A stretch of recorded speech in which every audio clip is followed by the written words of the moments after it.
Before we start, please watch my previous video. The link will be in the description. Mattea Roach returned for her 20th game on Jeopardy. She won a 19-day total of $460,182.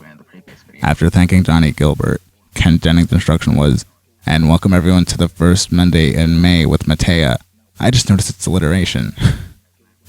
Thank you, Johnny Gilbert. And welcome everyone to the first Monday in May with Mattea, as this is her 20th appearance with us on the stage. We thought we'd reflect back on some of what we learned about our champion over the past few weeks. Although Mattea lives in Toronto, or Toronto as Ken pronounced it, she hails from Halifax. She's taken the LSAT and now tutors others preparing for that test. She once crashed her car in slow motion and didn't drive again for 6 years. The camera points to Mattea as she awkwardly laughs. Her childhood nickname was either Poor Cinderella or Porcelain Gorilla, depending on who you ask. And she owes much of her Jeopardy success, she says, to her high school debate coach.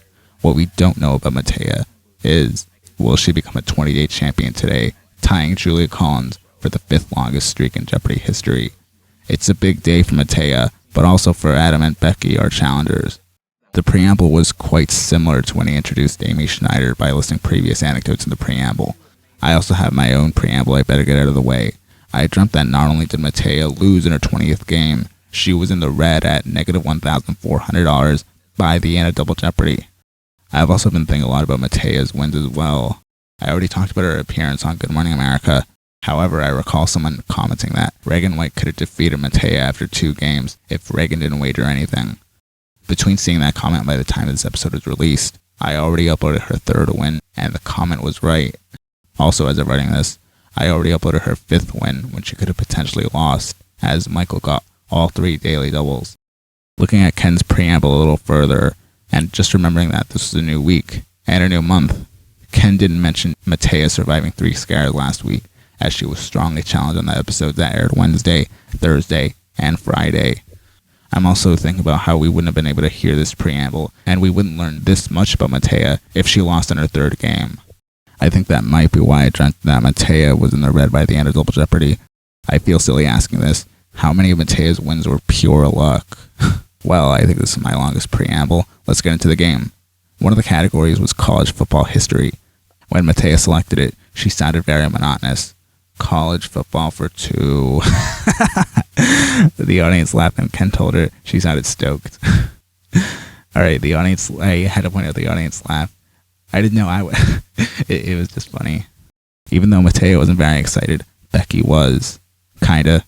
College football for 6. She was the only one to buzz in throughout the category. Turns out my dream couldn't be any less accurate because Mattea got all 3 of the daily doubles. And on the night she ties Julia Collins. Mattea got the first daily double. Ken told her she was tied for the lead. Well, this is very interesting. Let's make it a true daily double. It's early, says. She looked puzzled and by some miracle answered Alabama, and that took her to $4,400.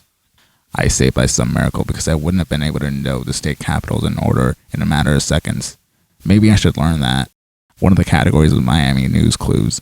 Have a listen to when these news stories took place. 17-0 was Super Bowl terrific in 1973. The 1980s TV show Miami Vice hitting South Florida in 1992. In 1990, deposed Central American dictator Manuel Noriega. A Miami custody battle became national news in 2000. Fans were commenting that the younger contestants would have a disadvantage, which was unusual. Isn't the whole point of Jeopardy to know trivia from all throughout history, no matter how distant or how recent? Becky out of the first round had her score going down to $2,000. Adam was in second place at $3,600, and Mattea was in the lead at $5,800. Mattea got the first daily double in Double Jeopardy, risked $3,000, sounded puzzled.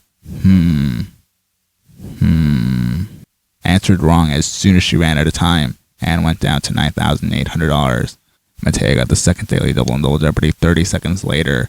She did $3,000 again, and once again, this is one of the easiest daily doubles. The Beaver, not that Beaver, the Dartmouth, and the Eleanor were ships involved in this December 16th, 1773 incident. The answer was the Boston Tea Party as the date gave it away. That took her to $12,600. The easier the daily double questions are, the more I ask, was this deliberately meant to be that easy? Adam had a Double Jeopardy and a score going down to $8,400. Becky was in 3rd place at $3,200, and Mattea was in the lead at $16,200. The round wasn't all that difficult. No wonder my dream wasn't true. While my dream can be less accurate, this was the 4th game in a row. It was not a runaway for Mattea. Only this time she came quite close to a runaway. The final Jeopardy category was theater. The question was, in November 1864, John Wilkes Booth and his brothers were fittingly part of a performance of this Shakespeare play. My guesses were either Hamlet or Julius Caesar. Hamlet might be too obvious since John's brother, Edwin, was most famous for his portrayal of Hamlet, so my guess was Julius Caesar. Adam answered Hamlet, which is incorrect. Looks like I got a break. Now, when Adam's answer was revealed, all Ken said was, plenty of death in Hamlet, which isn't like him. I'm surprised Ken never mentioned Edwin Booth being remembered as one of the best portrayals of Hamlet. Now, just because this video hasn't been long enough, I was interested in the history of the Booths. One of the reasons the assassination of Abraham Lincoln is so infamous is because he was assassinated by John Wilkes Booth, who was an actor. So I was curious as to what plays he starred in and how successful he was. Once I found out he had a brother who was also an actor, I found it eerily coincidental that Edwin starred in Shakespeare plays that contained deaths and assassinations. I was also recommended 2 books, Fortune's Fool by Terry Alford, which is a biography of Booth, and Backstage at the Lincoln Assassination. The final Jeopardy question included the word fittingly, and I was fittingly interested in the Booth family around the same time I was a Gone with the Wind fan, as one of the characters is named Ashley Wilkes, and I binge-watched Bones, as Special Agent Celie Booth was revealed to have been related to John Wilkes Booth. Since I was so interested in this, I regret that my Lincoln video was so short. Judging from the script, I could tell this section will be longer than the video I attempted to do on the 150th anniversary of Lincoln's assassination. I was informed that Edwin was successful and John Wilkes wasn't. Then someone compared it to if Luke Hemsworth or Dave Franco were to assassinate a sitting president. That's pretty crazy, actually. Someone commented, Edwin Booth saved Robert Lincoln's life, which I completely forgot about, yet somehow remembered it was on a railway. For as many coincidences there are of the Lincoln and Kennedy assassinations, the assassination of Lincoln has coincidences of its own. The Scarecrow cited Lincoln when Dorothy first met him. I could be another Lincoln if I only had a brain. I could be another Lincoln if I only had a brain. With the thoughts you'd be thinking you could be another Lincoln if you only had a brain. And there was a Shakespearean reference when Dorothy and the Scarecrow met the Tin Man, which I'm sure is purely coincidental. Wherefore art thou, Romeo? So, one of the Final Jeopardy categories last month was Shakespeare's Women. One of the answers to Final Jeopardy the other week was Richard III, which is tangentially related to Shakespeare due to the play being one of his most famous pieces of literature, and today's Final Jeopardy was about Shakespeare. I'm starting to wonder what if it was Nicole Watchell who was the super champion, since she mentioned she went through a Shakespeare obsession. I know Shakespeare is a common Jeopardy theme. I just would have loved to see her reaction if any of these were on the night that she played. I just noticed that could be a play on words.